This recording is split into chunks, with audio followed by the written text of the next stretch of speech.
我们有不少朋友啊喜欢香港电影，香港电影里边呢，在上个世纪80年代有一种类型片，名字叫僵尸片，里边呢有的挺搞笑，但大致是呢前头有个人，有的是老道，后边呢一堆尸首。说什么尸首？就僵尸，穿着清朝的服饰，拖着大辫子往前走道时候这么往前蹦，然后脸上呢贴一张那个黄纸画的符。有人说我看过林正英演的僵尸先生什么的。各位大哥上路了，各位大哥上路了。这个在现实当中有原型，这什么原型呢？就是今天我们要给大家说的湘西赶尸。神秘莫测的湘西，诡异离奇的赶尸。尸体为何会自己走路？赶尸匠为何有如此法力？赶尸，这令人毛骨悚然的一幕，究竟是神灵庇佑，还是故弄玄虚？湘西赶尸啊，现在是没有了。早年间，就建国前，清朝末年的时候，有人呢就在湘西这个地方走路，尤其晚间走路，你就能看着呢，前头有一个人，也看着神神秘秘的，有戴草帽，有戴青布帽的，拿着这边一个小九阴锣，这边拿一个摄魂铃，哐啷哐啷哐，弄出点动静来。后头呢，有的是一个，有的俩，有的仨，晃晃悠悠的尸体跟着他走，有的隔着有那么7、8尺远。这尸体身上披着那种黑色的布，有人管这叫尸布。这个现象管它叫赶尸。那么这个赶尸到底是怎么回事呢？咱们现在很多人想起这个，哎呀，瘆得慌，害怕，说怎么这尸体人死了能跟这人往前走，他真有法术不成吗？咱们今儿就给大伙好好揭揭秘，这个赶尸是怎么回事。那么其实说赶尸它不准确，应该叫领尸。前面的不是在后头拿鞭子，这叫赶；在头里他走，尸体跟着他，这叫领尸。那么好多的奥妙呢，往往就出现在这个领尸这个人身上。他这个就是前头拿摄魂铃，为什么摄魂铃呢？让行人赶紧躲开，我们这玩意儿怪吓人的啊！再也让狗赶紧躲开，你再上来乱咬一气啊！再一个往前走的时候呢，所有人都回避了，他后头要是一个尸首，孤零零有2、3个以上，搁草绳拴着，每个隔个7、8尺。然后这些尸体呢，脸上这呢，就额头这块往往都贴一张黄纸，各方别客气。据说是压着这些尸体，你别诈尸什么的。那么这个奥秘我刚才说了，主要就在那个赶尸匠，咱们也可以管他叫领尸匠，在他身上。这个领尸匠是个行当，这个行当有个特点，他这个收徒的呀特别严格。他收徒的几个标准，你比方头一个标准，你得是满16岁，就得是成年人啊，身高1.7米往上，块最好大点的，体格好点的。再一个胆子得大，其实这废话，胆小能干了这玩意儿吗？胆小他不敢干这个，这就基础条件。再有一个条件就是你人最好长得丑点恶点。说怎么长丑长得恶呢？这个中国人过去啊，他有个迷信说法，神鬼怕恶人，就这个意思，所以长得丑点。再另外还要考验你基本功。首先一个基本功呢，要考验一下你的方向感。何谓方向感呢？来，给我原地打转。咱有不少小孩玩过这个转，停，啪停这儿了。你抬头看天，看太阳，本来就晕头转向，再看太阳，不少人都懵了。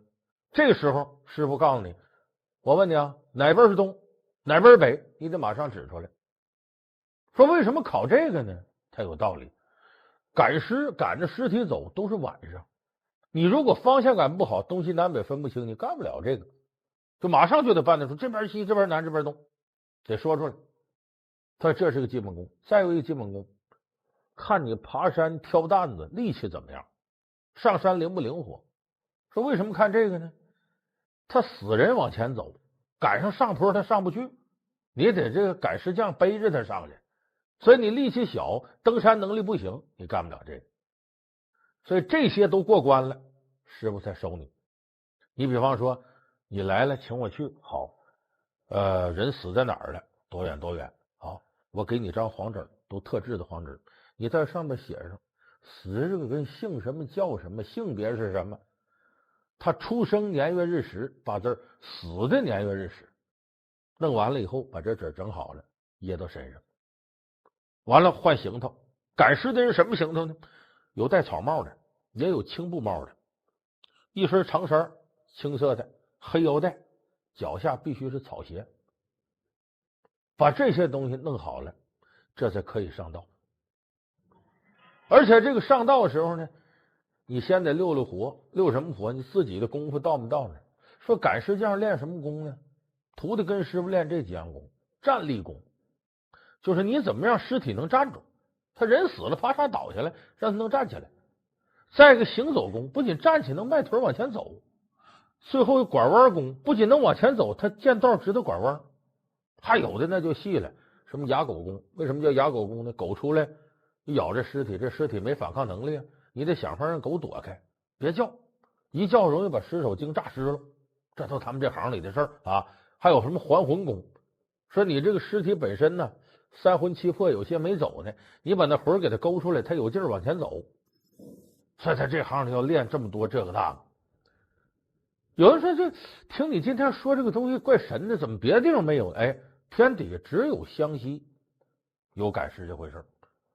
湘西哪儿？湖南西边，靠近四川东边、贵州东南这一带，只有这个地方他有赶尸这说。他为什么只有这地方有，别的地方没有呢？哎，这很有意思，因为这个地方的风俗不一样。首先一个呢，只有这个地方有赶尸客栈。这赶尸客栈呢，其实就是2、3间茅房、茅草屋。你进来，人住在这儿，说那尸体搁哪儿呢？哎，这不大门开着吗？2个大门常年开着，这个店不关门，始终门开着。门开着，这不门一拉进来，后边不有个空档吗？这个地方说白了就跟咱把什么这大竹竿子往这一放似的，一具一具尸首在这排上，就搁到这儿。要赶上下雨天才挪到屋里边，平常就这么搁在外头。所以这赶尸客栈，有时候赶尸客栈这个门总开着，这不怕人偷吗？废话，你敢去吗？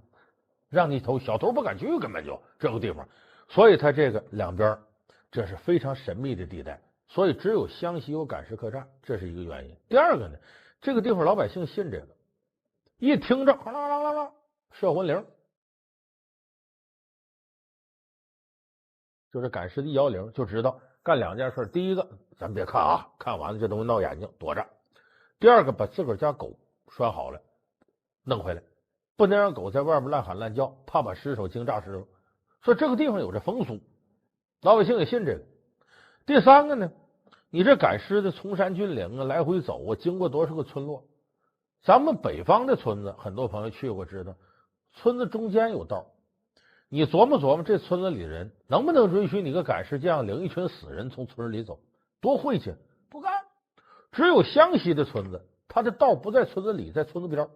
这你这儿悄无声息的半夜你从这儿过，不影响我什么。所以这是湘西独特的地貌，才造成了这个地方有这个职业，别人没有。有的观众朋友说，你说半天了，这玩意儿到底怎么回事啊？他为什么在这个地方能有这么长时间，由来已久的呢？据说啊，怎么产生的这行呢？咱们都知道，中华民族上古时期有几场著名的战争，其中有一场呢是蚩尤大战黄帝。据说这赶尸就从这儿来的。它体现了什么呢？上古时候啊，咱都没有文化，也没有科学常识，对一些神秘自然现象不好解释，所以它产生了很多巫术。这个赶尸就是诸多巫术之一。说他为什么做到湘西这块呢？还有一个重要原因，这个地方自然条件特别恶劣，崇山峻岭。过去不有几句话吗？天无3日晴，地无3里平，人无3分银。穷落后。这个地方人呢，干什么呢？一个是狩猎，一个是采草药，往往就得是呢跑到川东或者黔东，就是贵州东边和四川东边，到这地方讨生活去。就这个地方自然环境非常恶劣。当年我们大伙还记得，就是诸葛亮骑骑孟获，那个时候从这边走的时候，山间有瘴气，有不少恶性的疾病流行，所以很多人死在外头。而死到这块，你注意，没一个有钱人，全是穷人。那中国人我们都知道，落叶归根呐，入土为安，死到外头了，希望能够在老家安葬。可你没钱，你怎么往回运？就有钱，崇山峻岭的，你车也走不了啊。所以这样奇特的一种地貌，一种奇特的生活方式，促成了有赶尸匠存在。他把他们一个个的都给你运回来。所以这是为什么湘西这个地方，他生产这个，有这个事儿。而且这赶尸匠呢，也不是说是什么死人都赶，他讲规矩。什么规矩？三赶三不赶，就有3样我可以赶，有3样我绝对不能赶。说何谓三赶呢？砍头的、绞刑的、战龙的死了，我把尸首给赶回来。咱们砍头绞刑大伙儿都知道，这都是古代刑法啊。说战龙是什么呢？有朋友不知道，从清朝才有这个。就说呀，这是一种酷刑。咱们看到那囚笼吧，上面一个窟窿眼，人脑袋说伸过去卡到脖子这儿。这个地方在下头呢，把这战笼做的挺高，你这脖子卡着，两脚是着不了地儿的，在你脚下垫砖头，一块块垫，你踩到上面，然后呢，一块一块砖往下拿。你琢磨琢磨，俩脚够不着底儿，脖子在这吊着，这是何等的酷刑！一点点把砖给你往下拿，看你能抻多长时间。往往人就被折磨致死，这叫战龙死的。他为什么说战龙的、砍头的、绞刑的他可以赶呢？这是赶尸行一个规矩，就是这样的人呢，他死的不服气，他被人给弄死的，他冤气大，冤气大，他这个魂好往出勾，他也有劲儿，赶尸省劲儿。说这叫三赶，三不赶是什么呢？三不赶这更有意思，病死的不能赶。你这个投河上吊抹脖子自杀的不敢，再一个雷打火烧的不敢。为啥呢？病死他认为这个人要病死啊，那鬼魂早被阎王爷勾走了。你赶尸再厉害，能跟阎王爷较劲吗？人那边档案都写上你了，工作调转都完成了，你能别这个劲吗？所以病死的不敢。说怎么这个投河上吊抹脖子喝药的这个不敢呢？因为这样的这是有替死鬼的，咱都知道掉到水里淹死那水鬼，水鬼3年一拖上，你这个人淹死了，那个水鬼驱死的拖上回来，所以这样的呢，这个人死了，人家有一个替代他的，他把你勾走了，结果你要赶尸，你把他赶回来，正赶人家两边交接呢，人正在那这边签护照，那边弄文书呢，你把他给拉走了，人家要拖生的生不了了。这不耽误阎王爷工作调动的事儿吗？所以一样不敢得罪阎王爷，二不敢，三不敢呢，雷打火烧的不敢。说天打五雷轰雷劈的，这该死的，这个人就该魂飞魄散，咱不能干这缺德事，不给他赶尸。说火烧的呢，人烧的破破烂烂，肢体不全，这个人也没法赶，对赶尸来说难度太大，所以他这个病死的、自杀的。最后雷打火烧的三不敢。神秘莫测的湘西，诡异离奇的赶尸，尸体为何会自己走路？赶尸匠为何有如此法力？赶尸这令人毛骨悚然的一幕，究竟是神灵庇佑，还是故弄玄虚？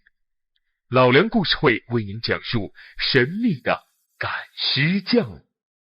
好，欢迎您回到由中国酒魂汾酒冠名赞助播出的老梁故事会，我是老梁。那么说到这儿，咱们就得说了，这到底怎么回事？死人真能站起走道吗？揭开这个谜底啊，咱们还得感谢我英勇的人民解放军。这是1950年的一个事儿。50年的时候，有2个解放军就在这个深山老林一带巡逻，防止土匪的探子互相之间通生气儿。结果在山里巡逻的时候，就碰到了赶尸的。前头这个赶尸匠拿着小铃，草帽遮着脸，你也看不清。后头呢，总共有3具尸首，隔着7、8尺远晃悠跟他走。当时呢，这2个解放军战士是北方人，他没见过这个，开始也挺害怕。后来想，害怕归害怕，咱们是干革命的，你别说这是个奸细坐探，把咱们的信息都汇报给土匪去了。这样吧，咱跟踪一下子，万一顺藤摸瓜找出土匪的情报机构，不挺好吗？就这么着，他们俩人跟着走，在后边跟踪。但是这跟踪技巧很高，这一道上他也没发现。结果他俩跟踪的时候，解放军战士很能吃苦，一口水不喝，这么跟着10来个小时。哎，奇了怪了，前头这个赶尸的和这尸体这一道，尤其那赶尸匠也一口水没喝，说这真有点邪性的啊。这时候天擦黑的时候，到了个客栈，这个客栈就啥都接了，你给钱我就接。哎，前面这赶尸匠进去跟老板交涉交涉，把尸体晃晃啷赶进来了。哎，真就住到一个屋里了。这解放军战士你看我看你，咱不能半途而废呀，得跟呐。他俩进去跟老板说我们也住宿，就这么要了哪间房呢？就是赶尸人住那个对面的屋，要了这屋。晚上躺下来，听对面没动静啊，偶尔有动静就正常的，你听着吃饭呢，或者点灯啊，这动静。俩人就琢磨，咱们跟到现在没发现什么有价值的。老板刚才也说了，这就赶尸的很常见了。说这样咱不白跟了吗？说不行，咱就是没有任何情报，咱也得知道他是干什么的，为什么这死人能走道。就这么的，这俩小伙子也好奇。大概到了也就是10点来钟的时分，实在忍不住，腾腾腾敲对面门，这样门打开了，眼前站着一个中年人，就那赶尸匠。里头一看呢，这人还在呢，桌上摆一种酒，有2个菜，吃饭。你赶那个是尸体啊？是啊，死人呢，在哪儿呢？你看，一看墙上3具尸体在那立着，靠到墙上，过去看看，周开这尸布一看，确实死人啊。检查半天没看出有任何异常啊，也不像说什么特务什么的。得了，走吧。2个人出了屋，回屋里头。屋里他俩越想越琢磨，总觉得哪儿不对劲儿。哎，想了有半个钟头，不对，哪儿不对呢？进去那个中年赶尸匠不正喝酒呢吗？吃饭呢吗？他一个人啊，那个桌上摆着30双筷子，那不成死人也跟他一块吃饭？说这可不对，他一个人用30双筷子，这准有事。说咱得了，咱别再去，避免打草惊蛇。他不天亮走吗？咱们就等他，咱到外边接他。就这么着，天亮，这2位解放军战士走到外头，在树后面藏着。隔不一会儿，也就是黎明时分，晃悠晃悠晃悠，赶尸匠出来了，后头3具尸首跟他一起走。到了深山老林里不远，2位解放军战士把这子弹上膛拦住，别走，怎么回事？前面这赶尸匠老总不怪我呀，一抬头把这俩解放军将差点没吓死。等着，这张脸不是昨天晚上那张脸，昨天不是一个中年赶尸匠，他们看得清清楚楚，络腮胡子什么，这家一看是个很年轻的一张脸，也就是20出头。说你是当时双方就互相之间就等于向到事了，怎么回事这是？说你又不是昨天那个人，这对不住了。我们可不怕你这个，走吧，咱们到我们军方说清楚去。就把这些人给带到当地的军方一个办事机构，到这儿来才把谜底揭开。怎么回事呢？赶尸是尸体不假，但是尸体里头是活人。胡说八道，什么叫尸体里是活人？他赶的尸首是什么呢？不是全尸，是死人的脑袋和四肢，有的把内脏掏出去，就现在用防腐做木乃伊，过去不也那样吗？把这些呢捆到一捆草捆上，然后由活人背着这草捆往回走。就实际上这一趟一个赶尸匠撒尸体是4个活人带3具尸体，晃晃悠晃晃悠往回走，所以他知道躲汽车吗？所以到这儿，这湘西赶尸谜底才揭开。就是呢，人大老远把尸体运回来，你们笨琢磨琢磨，崇山峻岭一走个把月日，你就整个尸体这一道能不烂吗？赶尸匠接赶尸的活一般都赶秋冬两季，就是防着春夏两季尸体容易烂。即使这样，这一道也保不齐腐烂。那怎么弄呢？就是那种做木乃伊方式，内脏掏空，里边搁上草药，脑袋四肢给你防腐。当然这套系统呢，我们都说湘西这块以苗族为主，咱们很多朋友都知道苗医苗药很灵验，所以到这儿这是算把湘西赶尸这个谜底揭开了。说他前面怎么这功那功，那都是唬人的，他为的是呢让你不敢探问他这行的机密，你怕他说这神神秘秘我可不敢动，他才能把行业秘密保持住，他才能挣到钱。当然后来湘西赶尸发生一些变化，比方说贩卖军火、倒腾鸦片，有很多人用这形式。避人耳目吗？你不敢朝前，他可以把一些违法犯罪的勾当来做。但是一开始湘西赶尸就是我刚才说这种办法，它只是呢中国古代的一种观念，落叶归根。这么些年在外边干活，死在他乡不好，怎么着我也得回来安葬。它反映了中国古代的一种宿命式的死亡观，所以才有了湘西赶尸这个非常神秘的行当。现在一解密，它既不神秘也不可怕，都是穷人没有办法琢磨出来的这种生存方式。电视剧《大宅门》讲述了医药世家白府经历清末、民国、军阀混战等时期的浮沉变化，而剧中70%的情节都有真实的依据。他所讲述的正是国内久负盛名的老药铺北京同仁堂的故事，也是导演郭宝昌自己家的故事。那么为拍此剧，郭导为何耗费半生心血？又是什么原因让张艺谋、陈凯歌、姜文等知名导演一同抛弃了龙套？老梁故事会为您讲述《大宅门》，您看懂了吗？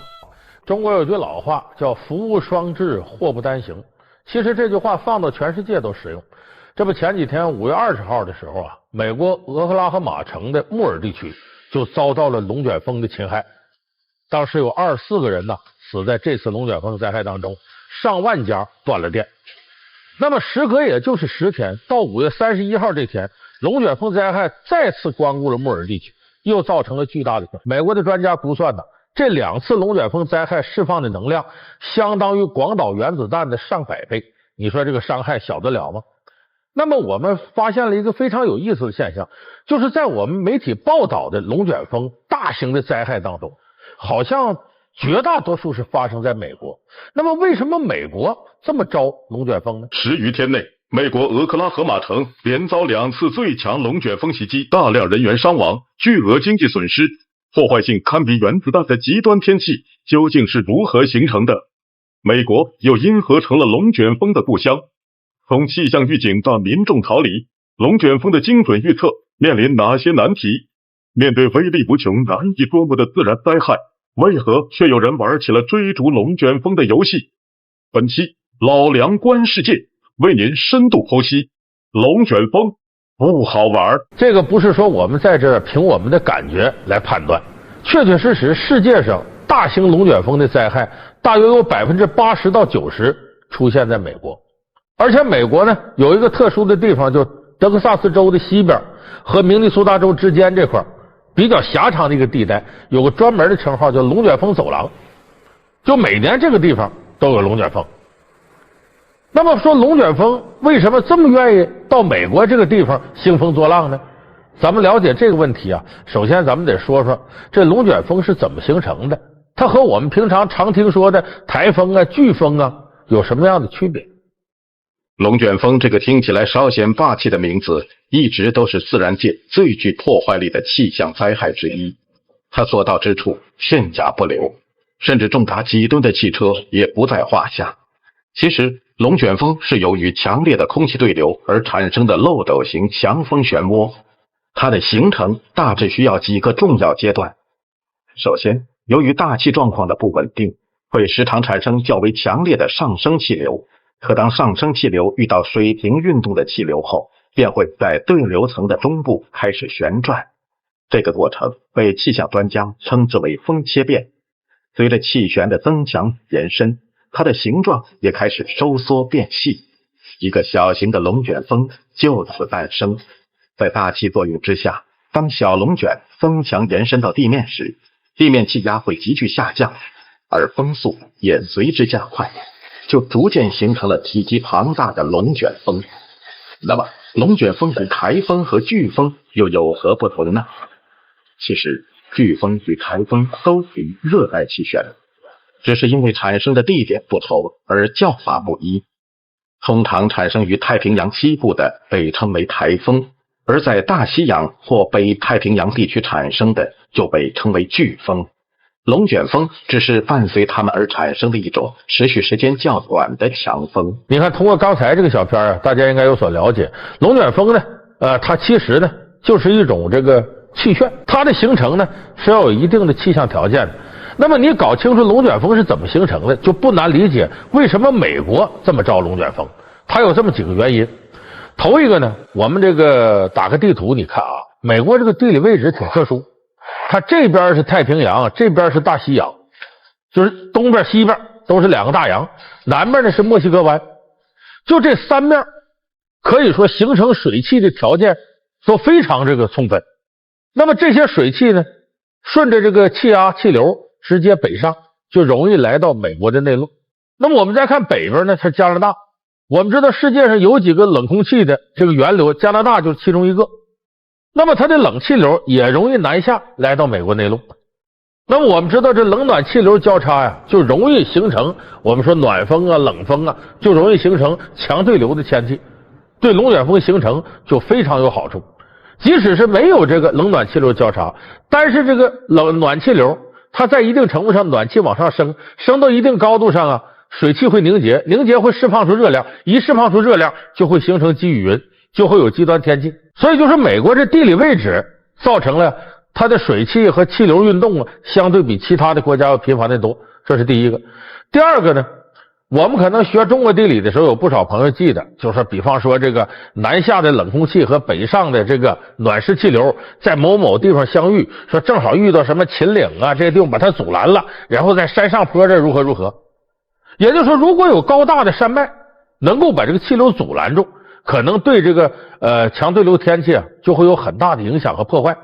那么偏偏美国特别有意思，我们看美国的山脉比较大型的啊，落基山脉像这些都是南北走向的，没有东西走向的山脉阻拦，无遮无挡的就在美国中部啊、内陆的这些平原草原上啊就相会了，所以它挡不住，也是造成极端天气、龙卷风灾害形成的重要原因。在第三点呢，美国呢它处在一个中纬度，中纬度我们都知道受副热带高气压的影响，这也客观上造成了极端天气的出现。最后还有一个呀，应该说这些年来大家才发现的现象，和汽车有关。说龙卷风跟汽车有什么关系？你看美国有个称法叫轮子上的国家，它的汽车工业就非常发达。我们注意到呢，这汽车呀，它是右侧通行。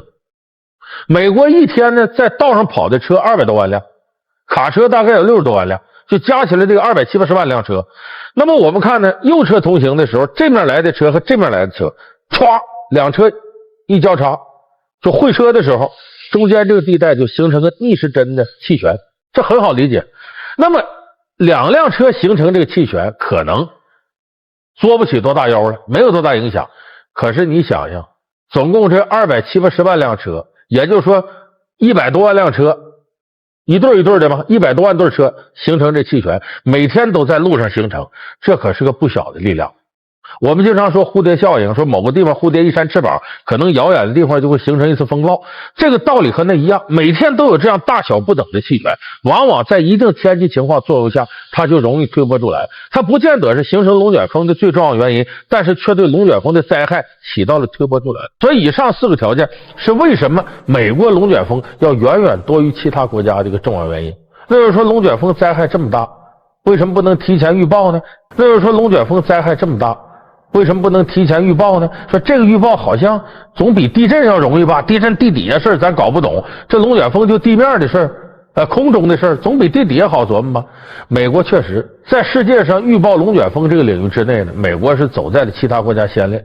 可是问题是呢，龙卷风的形成啊，你首先要对天气有准确的预报，在这个基础上呢，龙卷风的形成它的地点不固定，大致这一片，但你说具体是哪儿，它不像地震。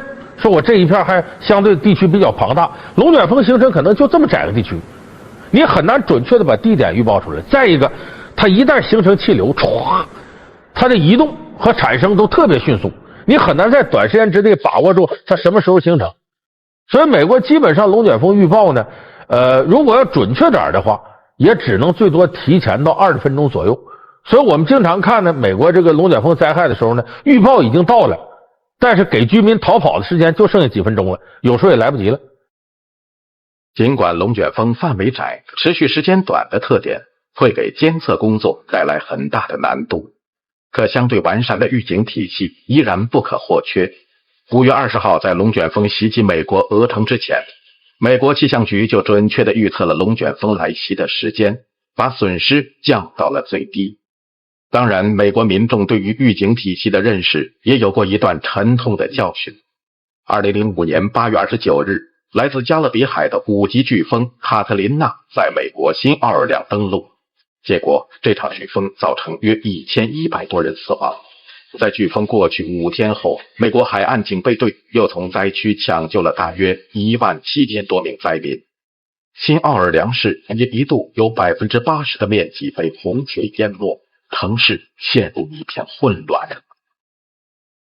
其实卡特琳娜飓风到来之前，气象部门已经做出预警，但有机构指出，在遇难的上千，所以说这是龙卷风，就是美国现在的预报水平。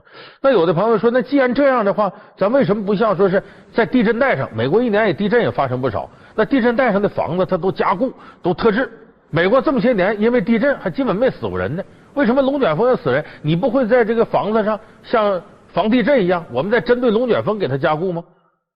其实这个呀，这里边有非常复杂的原因。什么原因？有的说，你看你防龙卷风不就多加个地下室、防护板子给它弄得坚固点？你别小瞧这两样，这两样会使房子建筑成本成倍的增加。它为什么美国没这么干呢？因为这个龙卷风啊，它袭击同一个地方的概率特别低。有人说，那你不对呀，刚才你不说俄克拉荷马城、穆尔地区2次造成，那是那么大一个地区。龙卷风不像地震，说一震这一带都完了。龙卷风是什么？它走到哪儿哪有危害，这风没刮到那儿它就没有危害。所以龙卷风呢，就像一个琢磨不定的猫或者老鼠是在这窜，它窜到哪个在线路上受灾了，它没刮到那儿就没事。那么同一个地方，比方说这一套房子，它遭受龙卷风的侵害，就遭受到2次以上侵害，它的概率可能5000年一遇。就这次龙卷风刮到这儿，从他这房子走了，下次还从这儿走，这个可能性大概在5000年能碰上一回。就说你按照龙卷风这个标准来弄的话，得不偿失，没有这个必要。所以这是为什么不能效仿防地震盖房子那样，针对龙卷风来盖房子。何况有的地方像美国，像俄克拉荷马这个地方，它的地特别硬，就你想挖个地下室是特别困难的，所以它这里也有建筑成本的问题。所以你看我们说呢，这个龙卷风啊确实挺可怕，但可怕归可怕呢，这个世上有一些人呢，就专门愿意琢磨这龙卷风。我不知道有的观众朋友看没看过，美国有个片子就叫《龙卷风》，那里边有一伙人天天追着龙卷风，有人管他们叫追逐风暴者，也叫暴风猎人。有人说这电影好看着好看，那是编的，不是编的，这个电影就取材于真事儿。美国就有这么一位，人们管他叫暴风猎人，他不要命似的开着车，哪有龙卷风他到哪儿等着去，等它发生之后他就追着龙卷风走，然后拍片子，甚至他胆大到什么程度，把车开到龙卷风中心里。有人说那风暴中心是安全的，风暴中心可能安全的，你进去这过程不得了啊。你看咱们这个有个电影叫《龙门飞甲》，这去年刚上映的，徐克导的，就沙漠地区那个龙卷风起来，你看那里边得什么样。就是我想咱们这些没有亲身经历过龙卷风，你就看看这视频，你就知道大自然的威力多了不得。我刚才说这位名字叫沃伦·法德勒，这沃伦·法德勒呢，他就是当年对龙卷风产生兴趣之后，工作也不要了，带着照相器材我就跟着追，结果这一追了几十年。当然他也追出了不少丰硕成果。你想他拍这个照片多珍贵啊，这是用命换来的。美国有本杂志叫《国家地理》嘛，咱们有不少中国朋友也喜欢看。你翻看这《国家地理》，你发现哎呦，这里头这照片这怎么拍的？怎么拍的？搁命换来的照片，这都是有的跟猛兽打交道，有的跟这个极端地理状况打交道。像这个沃伦·法德勒是跟极端天气打交道，那一套片子都不少卖钱呢。可是对于咱们普通人来说，你给价再高，我也不敢玩命啊。法德勒就敢玩命，他这些年遭遇到了很多奇特的状况，跟着龙卷风跑，所以现在在美国就他敢叫暴风猎人。别人再追逐龙卷风就不能有这称号，为啥？他把这个称号都到工商局注册了，这也成了他一个品牌，一个专利商标。所以你看，就是正是有这些不怕这种极端天气的人，才给我们现在留下很多有关龙卷风的一些宝贵的材料。那么在世界范围呢，龙卷风带给我们的除了这种震撼和恐怖之外呢，有时候还有些意外之喜。什么意外之喜？咱们经常说天上掉馅饼啊，那肯定就是个陷阱。龙卷风就干过天上掉馅饼的事。青蛙雨、钱币雨、牛肉雨，龙卷风肆虐之后，还留下了哪些意外惊喜？中国经历了哪些龙卷风灾害？铁路老兵又是如何峡谷脱险的？为何说人人恐惧的龙卷风在自然界中还有不可替代的巨大价值？本期老梁观世界，龙卷风不好玩，正播出。龙卷风就干过天上掉馅饼的事，就他经常在别的地方弄来东西，刮到这块往下降落。最常见咱说这个降雨嘛，有的时候龙卷风经行水面的时候，形成一个水柱把水吸起来，离老远看跟象鼻子似的。咱们也有人说这龙取水，有的时候这龙卷风它打着旋儿把这个地方的东西卷起来了，落到那个地方去。那么世界各地有好多时候突然间空中下雨，下下来什么青蛙呀，下下来古钱币呀，还下下来什么牛肉啊，这种现象也不少见。这往往是龙卷风带给人类的意外之喜。那么有的朋友说呀，咱们不用担心龙卷风，说为啥？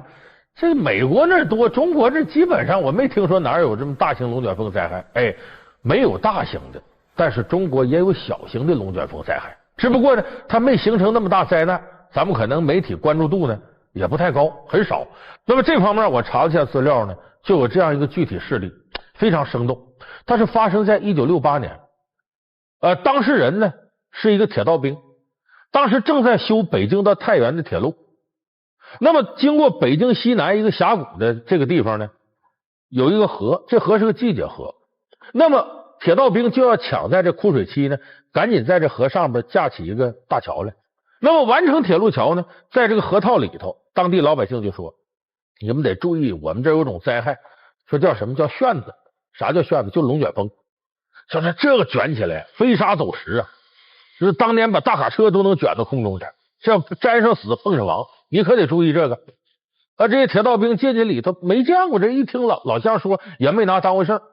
他们当时干嘛呢？这组铁道兵呢是搭这个钢塔架，这钢塔架有时候一搭几十米高，他完全靠四外边绳子给系着维持平衡。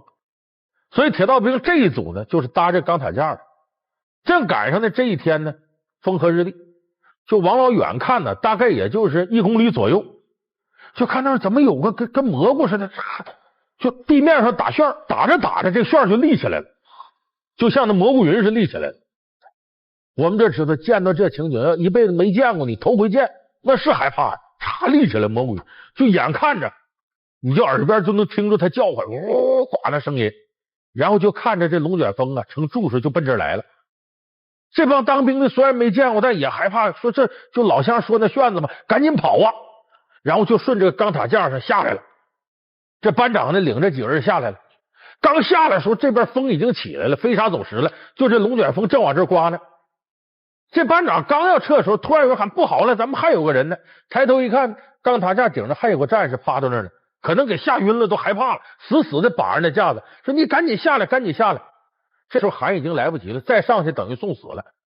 这时候这个班长挺机灵，把剩下的几个士兵赶紧先往桥墩那跑，因为啥？桥墩那直径得有8米，高得有30多米，他们觉得这儿能躲这龙卷风。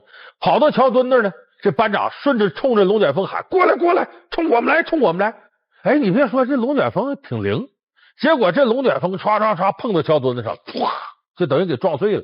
这风顺两边走了，再聚集起来就没威力了，刮了几下子也就几分钟功夫就停了。当然咱们说这龙卷风啊，中国这是小型的，要刚才我们说像俄克拉荷马那种大龙卷风，那桥墩都能给你毁了。所以这个事儿呢，这后来这班长呢把这个就记下来了，那战友也把命保住了。他们就觉得哎呦，这龙卷风真可怕。其实这个故事呢，也等于告诉我们一个事儿，就当龙卷风在你身边出现的时候，你要找一个就是非常稳固的地方躲起来，能够挡住龙卷风。要您觉得这个不把握什么呢？往地下室钻，龙卷风地面上呢，哎，地底下它伤害不了。其实这也是等于告诉我们，遇到龙卷风的时候你应该怎么办。那么有的人说这个灾害太可怕了，其实啊，大自然创造这些极端天气是有它用意的。你像台风、飓风、龙卷风，它是非常有用的。为什么呢？如果世界上没有这个现象，热带会更热，寒带会更冷。正因为有这样现象刮风，均衡了热带、温带、寒带的冷和热，使地球呢不至于热的热死，冷的冷死。另外一个，这龙卷风、台风和飓风呢，会给地球呢往往带来丰沛的降雨，对于缓解这个地方的干旱状况特别特别好。再另外一个，可能我们现在人类没有意识到这一点，就说将来假如我们石油啊、天然气、煤啊这些能源要用空了咋办呢？有可能这龙卷风大自然给予你能量，人类利用高科技给它用上，有可能是人类取之不尽用之不竭的清洁能源，这也可能是未来我们开发利用龙卷风的一个方向。